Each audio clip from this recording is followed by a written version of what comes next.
direction deserves to be issued to hand over the investigation to the CBI. To the CBI. To the CBI. ஏன்னா once Supreme Court order வந்துடுச்சுன்னா CBI prop வந்து பண்ணணும்னு சொன்னதுக்கு அப்புறம் எங்கேயுமே Tamil Nadu government இனிமே investigation பண்ண முடியாது. சென்ட்ரல் கவர்மெண்ட் கிட்டையும் கிடையாது, ஸ்டேட் கவர்மெண்டோட கிட்டையும் கிடையாது.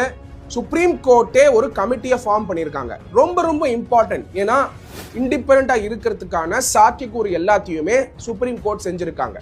இதுல முக்கியமா பாத்தீங்கன்னா கமிட்டியோட ஹெட்டா லார்ட்ஷிப் ஜஸ்டிஸ் அஜய் ரோஸ்தகி அவர்கள் அப்பாயிண்ட் ஆயிருக்காரு. அந்த பக்கம் பாத்தீங்கன்னா டிஎம்கே சார்ந்து இருக்கக்கூடிய செந்தில் பாலாஜி பாத்தீங்கன்னா கிளியரா உட்கார்ந்துகிட்டு இந்த இடத்துல இது நடந்தது, இந்த இடத்துல அது நடந்ததுன்னு சொல்லும் பொழுது விஜய் ஏன் பேசல, கரூருக்கு போய் பார்த்தாரா அப்படின்னு சொல்லி ப்ரொவோக் பண்ண ஸ்ட்ராட்டஜியை நம்ம பார்க்க முடிஞ்சது. அதனால தமிழக வெற்றி கழகம் இன்னைக்கு வெற்றி வாகையை சூடியிருக்காங்க.